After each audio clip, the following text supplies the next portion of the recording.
Ang pagkawala niya ang pinakamagandang nangyari sa'yo. Paano kung sinabi ko sa'yo na ang pagkawala niya ang pinakamagandang bagay na nangyari sa'yo? Paano kung sabihin ko na ang sakit na nararamdaman mo ngayon, ang nakakabagbag damdaming heartbreak na ito ay hindi sumpa kundi isang biyaya? Karamihan sa mga lalaki ay nadudurog kapag pinili ng babae ang iba. Nalulunod sila sa awa sa sarili, desperadong naghahanap ng kasagutan. Paulit-ulit na inaalala ang bawat sandali at nagtatanong, ano ang mali ko? Pero ang isang stoic na lalaki, nakikita niya ang katotohanan. Hindi siya humahabol, hindi siya namamalimos, hindi siya nadudurog. Nang piliin niya ang ibang lalaki, gumawa siya ng desisyon na hindi tungkol sa'yo, tungkol ito sa kanya. Ang tanong ay, hahayaan mo bang sirain ka nito o hahayaan mong hubugin ka nito para maging mas dakila? Nang umalis siya, binigyan ka ng pagkakataon. Maaari kang manatiling durog, mahina at nangangailangan o maaari kang bumangon. Maaari mong yakapin ang mindset ng isang lalaking hindi natitinag, isang lalaking nananalo sa pamamagitan ng pagpapakawala. Huwag kang magkakamali. Mananalo ka. Habang inaasahan niyang mawawala ka nang wala siya, malapit ka nang maging lalaking pagsisisihan niyang iniwan. Ang lalaking hindi kailanman natatalo dahil hindi siya kumakapit. Kung handa kang kontrolin ang iyong emosyon, bawiin ang iyong kapangyarihan at ipakita sa kanya kung ano ang itinapon niya, ipagpatuloy ang panonood. I like ang video na ito, mag-subscribe at i-on ang notifications dahil ang mga sasabihin ko sa iyo ay magbabago ng lahat. Mag-iwan ng komento sa ibaba. Ang stoic na lalaki ay nakakakita ng katotohanan. Numero 1, ang ilusyon ng pag-ibig. Totoo ang pakiramdam ng ilusyon ng pag-ibig, hindi ba? Ang kanyang ngiti, haplos, at mga bulong ng pangako sa dilim, parang panghabang buhay ang mga iyon. Pero ang katotohanan ay, ang inakala mong pag-ibig ay isang mirasya na hinubog ng iyong dam na damdamin. Ngayong wala na siya, hinaharap mo ang malupit na realidad. Ang pag-ibig sa pinakapuro nitong anyo ay hindi kailanman kasing dalisay ng inaakala. Karamihan sa mga lalaki ay itinatayo ang kanilang mundo sa paligid ng isang babae, inilalaan ang oras, lakas at damdamin, naniniwalang lagi siyang magkakaroon ng parehong nararamdaman. Pero ang mga damdamin ay panandalian, nagbabago tulad ng alon, hindi mahuhulaan at hindi makokontrol. Isang sandali, sinasabi niyang mahal ka niya. Sa susunod, nasa mga bisig na siya ng ibang lalaki, parang hindi ka kailanman nag-e-exist. Naiwang, durog nagtataka ka, paano niya nagawang magpatuloy ng ganoon kadali? Simple ang sagot. Hindi niya kailanman tiningnan ang pag-ibig tulad ng ginawa mo. Ang mga lalaki ay nagmamahal ng may katapatan, luhika, at pakiramdam ng pagtibay na tinitingnan ng isang babae bilang kanilang kapareha, hinaharap, at lahat. Ang mga babae ay nagmamahal batay sa kung ano ang nararamdaman nila sa sandaling iyon, hinimok ng emosyon, kasiyahan at pangangailangan ng stimulasyon. Kapag nawala ang kilig ng bagong relasyon, kapag naging routine ang pagsasama, naghahanap siya sa ibang lugar, hindi dahil kulang ka, kundi dahil hindi siya kailanman naging sayo upang mapanatili. Ito ang ilusyon. Ang ideya na ang pag-ibig ay hindi masisira, na ang debosyon ay walang hanggan, na mananatili siya sa tabi mo kahit ano paman. Isang kwentong pambata ito na ibinenta sa mga lalaki mula pagkabata. Pero ang isang stoic na lalaki ay nakakakita ng realidad. Alam niya na ang lahat kasama ang pag-ibig ay panandalian. Hindi siya namamalimos ng pagtibay sa isang mundong pansamantala. Sa halip, yakapin niya ang detachment. Kapag pinili ng babae ang ibang lalaki, karamihan sa mga lalaki ay nadudurog. Desperadong sinusubukang patunayan ang kanilang halaga, inaalala ang mga pinagsamahan. Nagte-text sila, tumatawag at nakikiusap, pero ang ginagawa lang nila ay pinatutunayan ang kanilang kahinaan. Ang paghiling ng validasyon mula sa umalis ay nagsasabing, may kapangyarihan ka sa akin. Ang isang stoic na lalaki ay hindi kailanman isinusuko ang kanyang kapangyarihan. Hindi niya sinusubukang bawiin siya o habulin ang isang nagdesisyon na.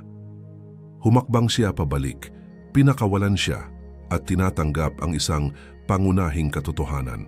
Hindi siya kailanman naging sa kanya upang mawala. Doon matatagpuan ang tunay na lakas. Kapag tumigil ka sa pagtingin sa pag-ibig bilang isang bagay na pag-aari, pinalalaya mo ang sarili mula sa mga tanikala ng heartbreak. Nagiging hindi matitinag ka. Ang lalaking hindi nadudurog ng pag-ibig ay humuhuthot ng respeto. Ang lalaking hindi humahabol ang siyang hinabol. Ang lalaking hindi nangangailangan sa kanya ang siyang pinakapagsisisihan niyang nawala. Yakapin ang mindset na ito. Itigil ang pagtingin sa kanya bilang iyong pagkatalo at simulan siyang tingnan bilang iyong aral. Hindi ka natalo, napalaya ka. Nasira ang ilusyon at ngayon ay malinaw ang iyong paningin. I-like ang video na ito, mag-subscribe at i-on ang notifications. Mag-iwan ng komento sa ibaba. Ang stoic na lalaki ay nakikita ang ilusyon. Numero 2. Kontrolin ang iyong emosyon, kontrolin ang iyong buhay. Inaasahan niyang madudurog ka, mawawala at malulunod sa emosyon. Desperadong bawiin siya. Inaasahan niyang magagalit ka, magre-rebelde o babagsak sa bigat ng heartbreak. Kaya naman hindi mo gagawin iyon. Kapag hinayaan mong kontrolin ka ng emosyon, matatalo ka. Ang mahinang lalaki ay hinahayaang diktahan ng damdamin ang kanyang aksyon. Nagte-text sa kanya sa gabi. Umaasang makakausap pa. Sinusundan ang kanyang social media para sa mga palatandaan ng pagsisisi.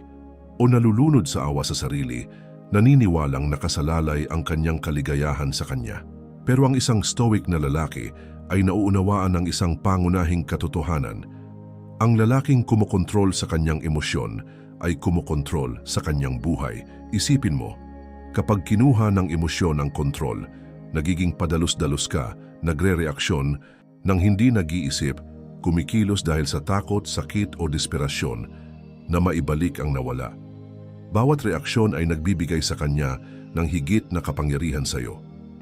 Kung mas ipinapakita mong naaapektuhan kanya, mas nalalaman niyang may hawak pa rin siya sa iyo, na nagpapatibay sa kanyang desisyong umalis.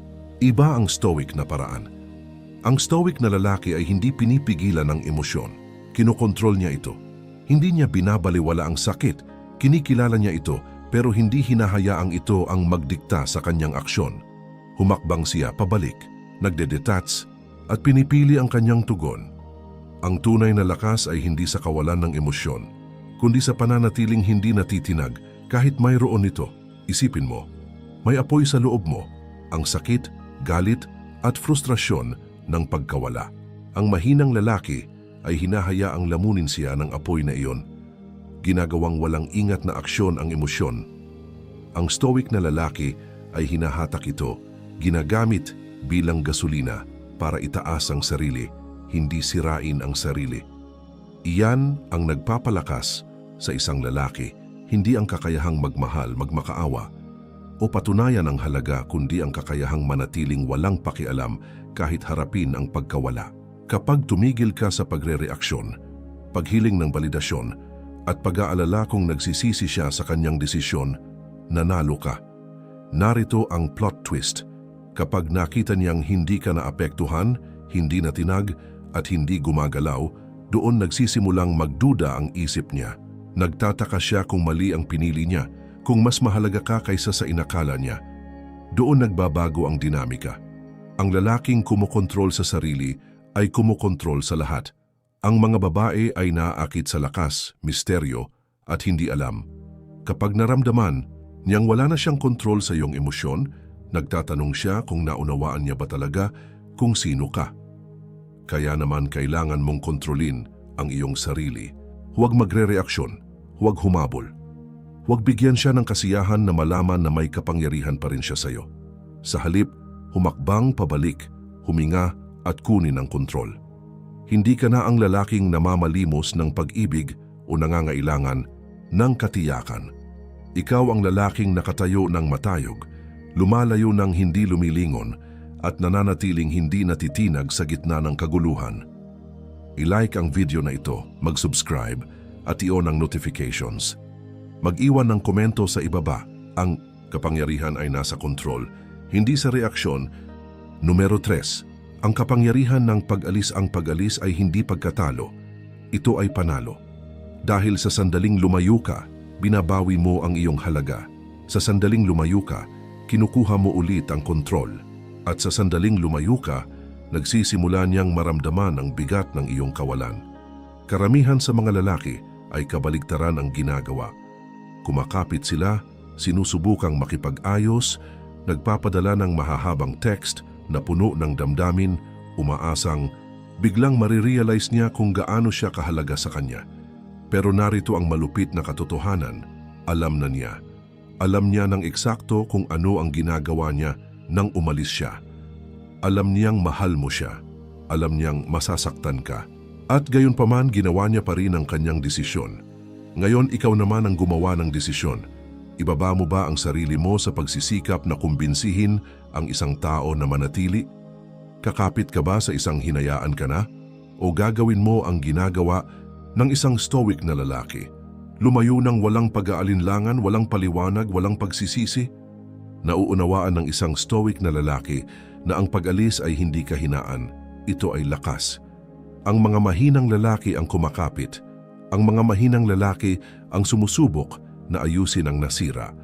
Ang mga mahinang lalaki ang namamalimos ng pag-ibig na naalis na. Pero ang lalaking may halaga ay alam ang kanyang worth. At ang lalaking alam ang kanyang worth ay hindi nakikiusap na makita ito ng iba. Kusa na lang siyang umaalis at narito ang paradox. Sa sandaling lumayo ka, nagsisimula niyang maramdaman ito.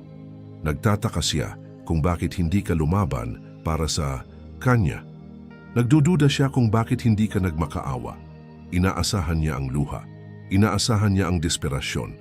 Inaasahan niyang patunayan mo sa kanya na siya ang para sa'yo. Pero sa halip, nawala ka. Iniwan mo siyang nakatayo roon. Nagtataka kung talagang mahalaga ba siya sa'yo. At doon matatagpuan ang kapangyarihan. Dahil ang mga tao ay hinahalagahan lamang ang hinintay nilang mawala magpakailanman.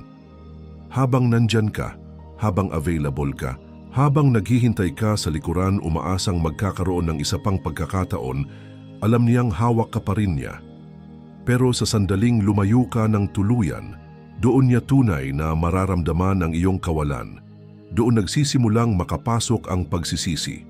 Karamihan sa mga babae ay hindi agad nagsisisi sa pagkawala ng isang lalaki. Nagsisisi lamang sila kapag napagtanto nilang sumulong na siya sa isang mas magandang buhay, mas magandang mindset, mas magandang bersyon ng kanyang sarili. Nagsisisi sila kapag nakita nilang umuunlad ka nang wala sila. Hindi naaabala, hindi maabot. Nagsisisi sila kapag napagtanto nilang wala na silang access sa'yo at kaya naman ang pag-alis ang tunay na power move. Hindi ito tungkol sa pagpapapansin sa kanya na mismo siya. Hindi ito tungkol sa paglalaro. Ito ay tungkol sa pag-unawa na ang isang hari ay hindi kailanman namamalimos.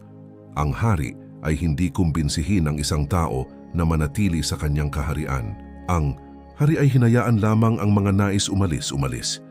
Sa sandaling yakapin mo ang mindset na ito, makikita mo ang pagbabago sa iyong enerhiya. Titigil ka sa pagiging lalaking namamalimos ng pag-ibig at magsisimula kang maging lalaking karapat-dapat dito. Dahil ang tunay na halaga ay hindi kailanman matatagpuan sa desperasyon. Ang tunay na halaga ay matatagpuan sa detachment. Ang unang, lumalayo ang siyang nananalo. At ngayon ikaw ang lalaking iyon. I-like ang video na ito, mag-subscribe at i-on ang notifications. Mag-iwan ng komento sa ibaba. Ang hari ay hindi kailanman namamalimos. Numero 4. Ang katahimikan ang iyong pinakamakapangyarihang armasang katahimikan, ang pinakamakapangyarihang tugon na maibibigay mo. Walang mahahabang mensahe, walang paliwanag, walang desperadong pagsisikap na baguhin ang isip niya. Katahimikan lamang. Habang karamihan sa mga lalaki ay sinusubukang ayusin ang mga bagay gamit ang mga salita, ang isang stoic na lalaki ay hinahayaang magsalita ang kanyang kawalan. Kapag umalis ang isang babae, inaasahan niya ang reaksyon, galit, kalungkutan o pagmamakaawa. Inaasahan niyang susubukan mong kumbinsihin siya na mali ang desisyon niya. Pero kapag wala kang ibinigay, Kapag nawala ka ng walang anumang salita, isang binhi ng duda ang nakatanim sa kanyang isip. Pinipilit ng katahimikan na harapin niya ang kanyang desisyon at kaya naman ito ang mas malakas kaysa sa anumang masasabi mo. Karamihan sa mga lalaki ay nadudurog kapag umalis ang babae. Nagpapadala sila ng mahahabang text na nagpapaliwanag sa sarili, humihingi ng linaw, pagsasara o isang huling pag-uusap. Pero bawat salitang ipinapadala mo ay nagpapaalala sa kanya na may kapangyarihan pa rin siya sa iyo. Kaya naman ang katahimikan ang iyong pinakamakapangyarihang armas. Inalis nito ang kontrol niya, lumilikha ng misteryo at pinapaisip siya, bakit hindi siya tumatawag? Wala ba siyang pakialam, mali ba ang pinili ko? Doon nagsisimula ang pagbabago. Ang babaeng umalis, kumbinsidong tama ang ginawa niya, ngayon ay kinukwestiyon ng lahat. Ang lalaking kayang lumayo ng hindi lumilingon ay bihira, at ang mga babae ay laging hinintay ang bihira.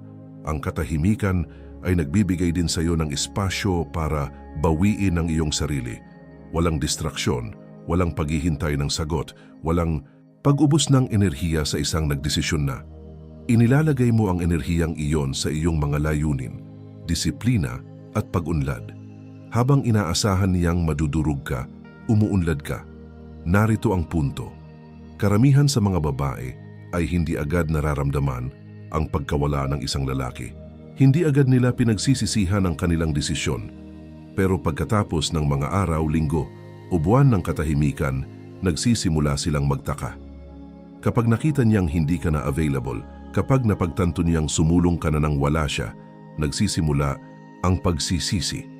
Maaring subukan ka niya sa isang text, isang biglang kumusta o isang dahilan para makipag-ugnayan.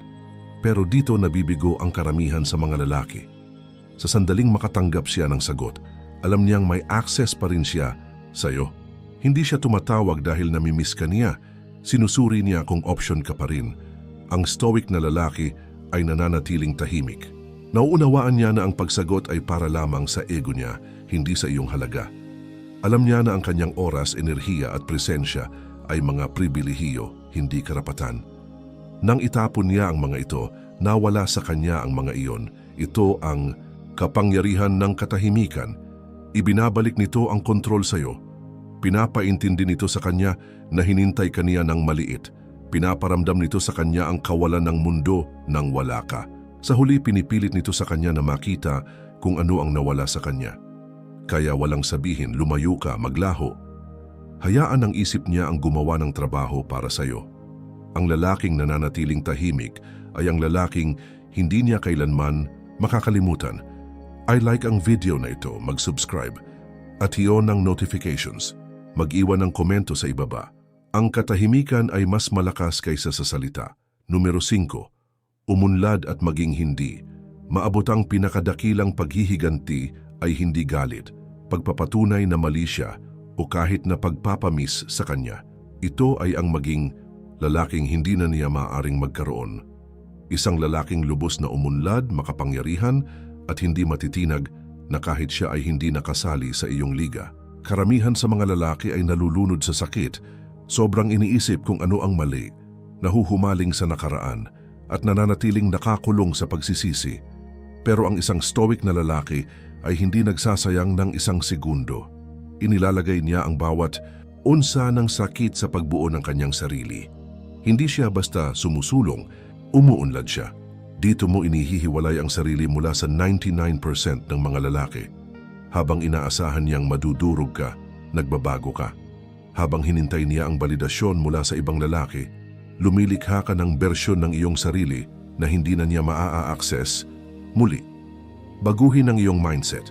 Bawat sesyon sa gym, bawat librong binabasa mo, bawat pisong kinikita mo ay hindi tungkol sa pagpapatunay ng kahit ano sa kanya. Ito ay tungkol sa pagpapatunay sa sarili mo na ikaw ang tunay na premyo. Hindi mo kailanman kailangan siya. Isa lamang siyang kabanata sa iyong kwento, hindi ang buong libro. Kapag lubos na nakatuon ang isang lalaki sa pagpapabuti ng sarili, nagiging hindi na siya maabot. Nagiging bihira siya at hinintay ng mga babae ang bihira. Hindi nila pinagsisisihan ang pagkawala ng lalaking nananatiling pareho. Pinagsisisihan nila ang pagkawala ng lalaking umuunlad ng higit sa kanila. Isipin ito, ilang buwan mula ngayon, nasa pinakamagandang kondisyon ka ng iyong buhay. Matalas at nakatutok ang iyong isip, matatag ang iyong pananalapi, at iba ang iyong enerhiya. Pagpasok mo sa isang silid, nararamdaman ng mga tao ang iyong presensya. Hindi ka na naghihintay ng validasyon, ikinukuman mo ito. Kapag nakita niya ang bersyong ito ng iyong sarili, tatama sa kanya ang pagsisisi tulad ng isang bagyo. Magtataka siya kung bakit siya umalis, kung mali ang paghusga niya sa iyo, o kung mali ang pinili niya. Ang lalaking iniwan niya ay hindi ang lalaking nakikita niya ngayon, at ang malupit na katotohanan ay hindi na niya maibabalik ito. Hindi ka na available, nakaupo sa nakaraan, naghihintay ng pagsasara, umunlad ka na higit sa kanyang abot. Ngayon ikaw ang magdedesisyon kung sino ang karapat-dapat sa iyong oras, enerhiya at presensya. Ito ang tunay na kapangyarihan, hindi ang pagbabalik sa kanya, kundi ang pagiging lalaking nagpapagsisi sa bawat babaeng umalis. At kapag naabot mo ang antas na iyon, wala ka nang pakialam sa pagsisisi niya. Kaya itigil ang pag-iisip tungkol sa kanya. Itigil ang pagsuri sa kanyang social media. Itigil ang paghihintay ng senyales na namimiss ka niya.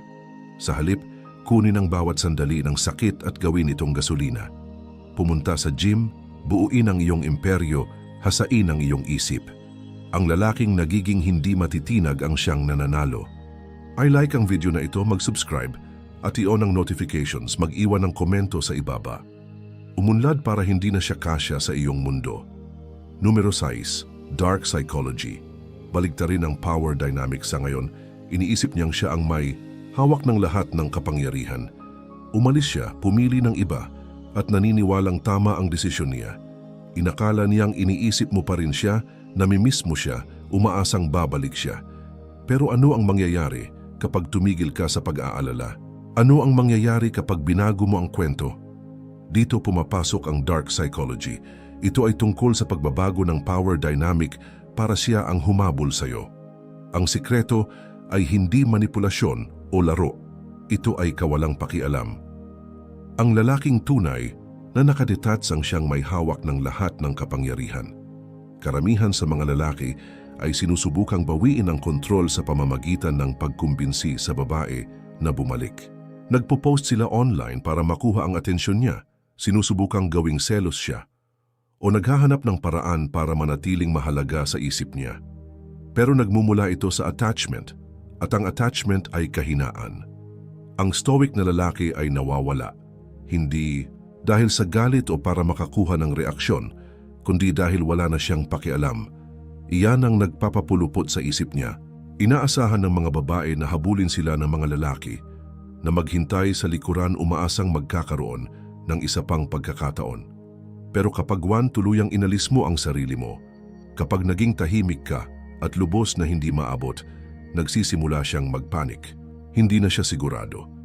Nagtataka siya kung bakit hindi ka tumawag, kung napalitan mo na siya, o kung talagang may kontrol ba siya sa'yo. Ang kawalang kasiguruhang iyon ang nagpapasiklab ng kanyang pagsisisi. Narito ang katotohanang hindi nauunawaan ng karamihan sa mga lalaki. Ang mga babae ay naakit sa hindi nila makokontrol. Sa sandaling maramdaman niyang nawawala na siya ng hawak sa'yo.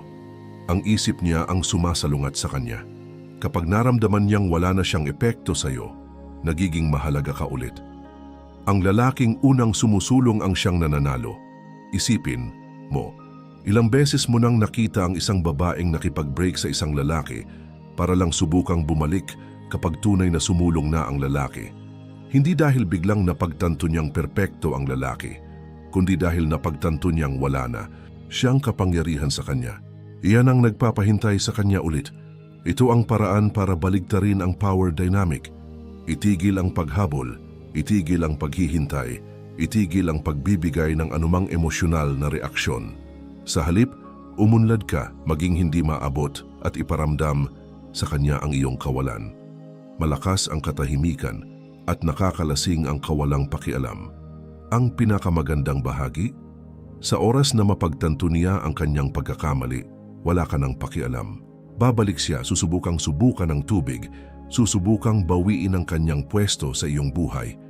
Pero masyado ka nang nauuna na hindi na siya kasya sa iyong mundo.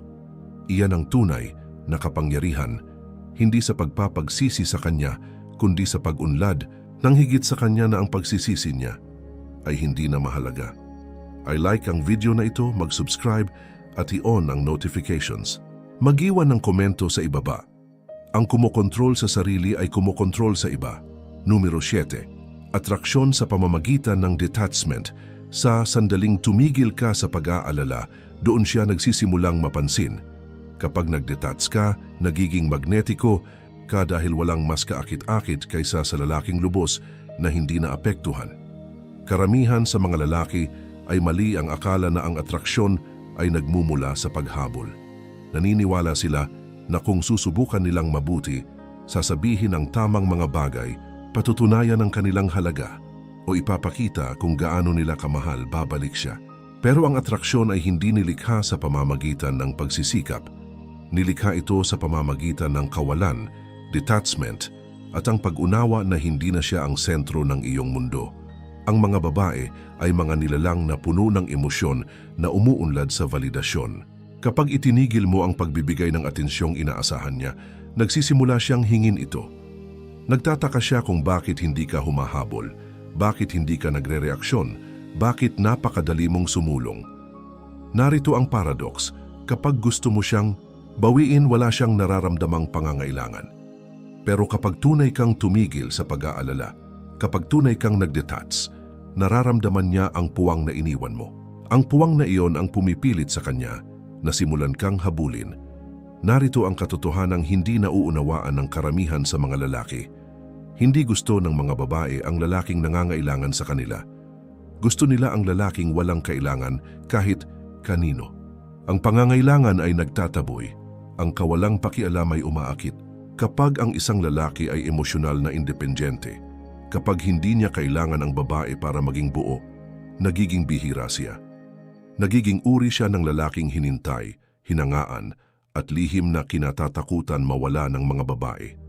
Ang mga nawalan sa kanya ay nagsisisi nito habang buhay, kaya naman napakalakas ng detachment.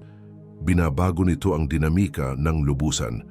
Kapag nakita niyang hindi ka na invested sa kanya, kapag nakita niyang umuunlad ka nang wala siya, nagsisimula siyang magtaka. Mali ba ang ginawa ko? Mas mahusay ba siya kaysa sa inakala ko? Iniisip pa ba niya ako? Kapag nagsimulang pumasok ang mga ganitong kaisipan, hinintay niya ang mga palatandaan na mahalaga pa rin siya sa'yo. Maaaring makipag-ugnayan siya, mag-react sa iyong mga post, o subukang kunin ang atensyon mo nang hindi direkta. Pero dito nabibigo ang karamihan sa mga lalaki. Sa sandaling makatanggap siya ng sagot, alam niyang may pwesto pa rin siya sa isip mo.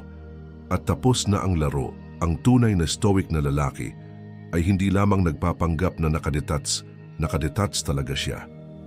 Hindi niya ito ginagamit bilang taktika o pinapanggap para makakuha ng reaksyon. Tunay siyang sumusulong. Bumubuo siya, umuunlad at nagiging lubos na nakatutok sa kanyang misyon at layunin na ang kawalan ng babae ay hindi na mahalaga sa kanya. Iyan ang nagpapagawa sa kanya na hindi mapigilan. Hindi hinintay ng mga babae ang mga lalaking humahabol. Hinintay nila ang mga lalaking hindi nila maaaring magkaroon.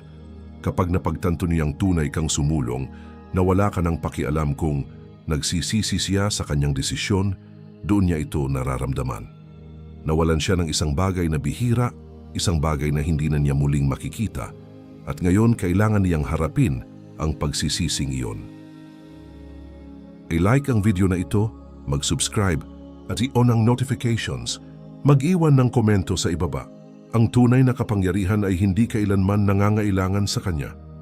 Number 8. Ang hindi maiiwasang pagbabalik. Bakit siya bumabalik? Akala niya tama ang desisyon niya. Akala niya mas maganda sa kabila. Akala niya palagi kang naghihintay, umaasang bibigyan siya ng isa pang pagkakataon. Pero ngayon napagtatanto niyang nagkamali siya. Habang inaasahan niyang hahabulin mo siya, mamamanhik o patutunayan ang sarili mo, ang ginawa mo'y kabaligtaran, na wala ka, umangat ka at naging abot kamay na lamang. Ito ang hindi maiiwasang pagbabalik. Nangyayari ito Kapag ang isang lalaki ay tunay nang nakabitaw, hindi na nagre-react, hindi na nangangailangan at hindi na nagbibigay ng enerhiya sa kanya, masakit mang tanggapin pero totoo. Bihira ang mga babae na agad nagsisisi sa pagkawala ng isang lalaki. Ang pagsisisi ay dumarating lang kapag nakita na nila kung ano talaga ang nawala sa kanila. At nangangailangan ito ng panahon. Sa simula, abala siya sa bagong kasiyahan, sa kilig ng atensyon, at sa pansamantalang high ng paniniwalang tama ang kanyang naging desisyon. Pero kapag humupa na ang lahat, kapag nawala na ang bago at kapanapanabik, kapag napagtanto niyang hindi pala perpekto ang bagong sitwasyon, saka lang dumarating ang pagsisisi. Kapag lumingon siya, inaasahang makikita ang lalaking iniwan niya, pero ang makikita niya ay isang taong ganap nang nagbago. Isang lalaking namumuhay ng mas maayos, nag-upgrade sa lahat ng aspeto, at hindi na siya gusto, hindi na siya kailangan, ni hindi na siya naiisip. Doon siya magsisimulang masiraan ng loob. Ang mga babae, natural na naakit sa mga bagay na hindi nila makuha. Kapag napagtanto niyang hindi ka na niya makukuha, na naging isa kang taong hindi na niya maabot, hahanap siya ng paraan para makabalik. Magsisimula siya sa mga simpleng test. Isang biglaang text, isang casual na "kamusta ka na?" o isang like sa lumang post mo. Dito karamihan ng lalaki pumapalpak. Nagre-reply, kinakagat ang pain at pinapabalik siya sa dating posisyon, umaasang magiging iba na ang takbo ngayon. Pero ang isang stoic na lalaki ay nakikita ang mga test na ito kung ano talaga ang ibig sabihin. Reaksyon sa kanyang pagiging walang pakialam. Hindi siya lumalapit dahil bigla ka niyang nirerespeto. Lumalapit siya dahil nayanig siya sa katahimikan mo. Gusto niyang malaman kung may kapangyarihan pa siya sa'yo, kung kaya ka pa rin niyang kontrolin emosyonal. Pero sa sandaling bigyan mo siya ng atensyon o kumpirmasyon, sa sandaling makipag-engage ka, babalik sa umpisa ang laro. Bigla niyang maiisip, ayan, hinihintay lang pala ako. Kaya ang stoic na lalaki, walang ginagawa, nanatiling kalmado, hindi nagre-react, hindi tumutugon, patuloy lang sa pag-abante. Naiintindihan niya ang isang simpleng katotohanan. Kapag iniwan ka ng babae, desisyon niya yon. At ang lalaking may halaga, hindi pinapayagang ulitin ng iba ang parehong pagkakamali. Babalik siya, lagi silang bumabalik. Pero pagbalik niya, nalampasan mo na siya. Naging isang tao ka nang malayo sa dating ikaw at hindi na siya kasiya sa buhay mo. Yan ang magiging pinakamalaking pagsisisi niya. I-like mo ang video na ito, mag-subscribe at i-turn on ang notifications. Mag-iwan ng komento sa baba. Ang pagsisisi niya ay ang katahimikan ko. Number 9. Ang isipang stoic, ikaw ang premyo sa simula pa lang, hindi ikaw ang iniwan niya, ikaw ang kusang bumitaw. At ngayon, malinaw na sa iyo ang katotohanan, ikaw pala ang premyo sa simula pa lang. Sa una, hindi ganun ang pakiramdam. Nang lumayo siya, pinili ang ibang lalaki o pinaramdam sa iyo na hindi ka sapat, inakala mong ikaw ang talunan. Pero sa totoo lang, siya ang nawalan. At iyon ang pagkaluging dadalhin niya habang buhay. Habang abala siyang maghanap ng mas mabuti, ikaw naman ay naging mas magaling. Hindi mo siya pinaiyakan, hindi ka nakiusap ng isa pang pagkakataon. Binuo mo ang sarili mong maging lalaking hindi kailanman kailangang humabol ulit. Isang lalaking may buhay na napakahalaga, makapangyarihan, at kaakit-akit na ang pagkawala niya ay naging walang saysay. Ngayon, habang lumilingon ka sa nakaraan, napapangiti ka dahil naiintindihan mo na ang isang bagay na hindi kailanman mauunawaan ng karamihan.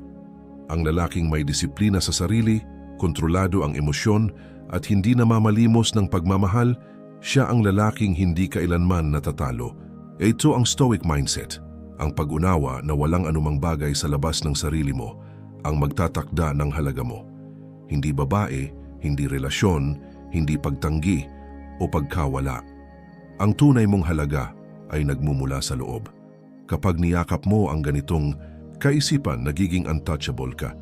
Hindi mo na kinatatakutan ang mawala ang kahit sino dahil ang lalaking may tunay na halaga ay hindi natatakot mag-isa.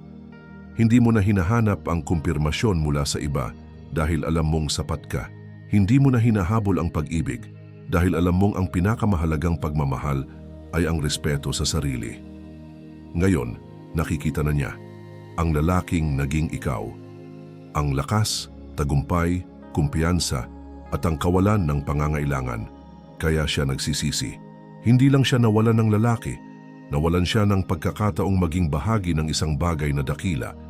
Pero ito ang kaibahan, wala ka ng pakialam, wala ka ng interes kung nagsisisi siya, kung namimiss ka niya o anuman ang pinili, pagkakamali o nararamdaman niya. Hindi na siya bahagi ng mundo mo. Panalo ka. Hindi dahil nakuha mo siya ulit o dahil nagsisisi siya, kundi dahil nalampasan mo na ang dating bersyon ng sarili mong naniwalang siya na ang pinakamainam para sa'yo. Ngayon, alam mo na, hindi siya ang premyo. Ikaw ang premyo, ito ang huling level.